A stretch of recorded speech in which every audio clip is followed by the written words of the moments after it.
Hello മക്കളെ, that ഒരു statement based question ആയാലോ. അപ്പോൾ എന്താണ് ഫസ്റ്റ് സ്റ്റേറ്റ്മെന്റ് പറയുന്നത്? The number of individuals of the same species that has come into the habitat from elsewhere during the time period under consideration is called as emigration എന്നാ പറയുന്നത്. ഇപ്പോൾ നോക്കിയേ, നമ്മുടെ ഒരു സ്പീഷീസ് ആയിരുന്നു, ഒരു സ്പീഷീസ് പോപ്പുലേഷൻ ആയിരുന്നു കേട്ടോ. ഈ പോപ്പുലേഷനിൽ എവിടുന്നോ കുറേ ആൾക്കാർ വന്നു എന്നാ പറയുന്നത് അല്ലേ?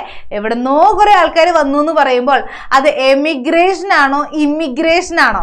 ഉള്ളിലോട്ട് വരുന്ന കണ്ടീഷൻ നമ്മൾ വിളിക്കുന്നത് ഇമിഗ്രേഷൻ എന്നല്ലേ?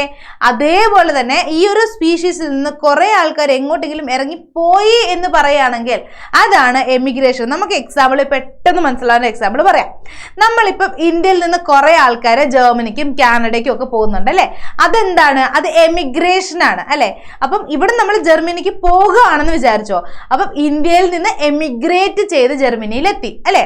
ഇനി ജർമ്മനിയിലെ ആൾക്കാരെ വെച്ച് നോക്കിയേ, നമ്മൾ കുറേ ആൾക്കാർ ഇന്ത്യക്കാർ അവിടെ നിന്ന് എമിഗ്രേറ്റ് ചെയ്ത് ഇങ്ങോട്ട് വന്നു. ദാറ്റ് ഈസ് ഇമിഗ്രേഷൻ ആയിരുന്നു. അപ്പൊ ജർമ്മനിയിൽ ഇമിഗ്രേഷനും ഇന്ത്യയിൽ എന്തായിരുന്നു? അത് എമിഗ്രേഷനും ആയിരുന്നു. അപ്പൊ രണ്ടാമത്തെ സ്റ്റേറ്റ്മെന്റ് നോക്കിയേ, number of individuals of population who left the habitat and gone elsewhere during the time period under consideration is called as immigration എന്നാണ് പറയുന്നത്. അപ്പം നമ്മൾ ഈ രണ്ട് സ്റ്റേറ്റ്മെന്റും തെറ്റാണ്. ഫസ്റ്റ് സ്റ്റേറ്റ്മെന്റ് എന്തായിരുന്നു? ഇമിഗ്രേഷൻ ആയിരുന്നു. സെക്കൻഡ് സ്റ്റേറ്റ്മെന്റിന്റെ ആൻസർ എന്തായിരുന്നു? എമിഗ്രേഷൻ ആയിരുന്നു അല്ലേ? അപ്പൊ നോക്കിയ മക്കളെ, ഇവിടെ ആൻസർ എന്തായിട്ടാണ് വരുന്നത്? നമ്മുടെ സ്റ്റേറ്റ്മെന്റ് 1ഉം തെറ്റ്, സ്റ്റേറ്റ്മെന്റ് 2ഉം തെറ്റാണ്. അപ്പൊ നമ്മുടെ ആൻസർ എന്താ? ഇവിടെ നമ്മുടെ നാലാമത്തെ ഓപ്ഷൻ നോക്കിയേ, ബോത്ത് സ്റ്റേറ്റ്മെന്റ്സ് ആർ ഫാൾസ് എന്ന ഓപ്ഷൻ കിടക്കുന്നില്ലേ? അപ്പൊ അതല്ലേ നമ്മുടെ ആൻസർ ആയിട്ട് വരുന്നത്. വളരെ സിമ്പിൾ ക്വസ്റ്റ്യൻ അല്ലായിരുന്നു കേട്ടോ.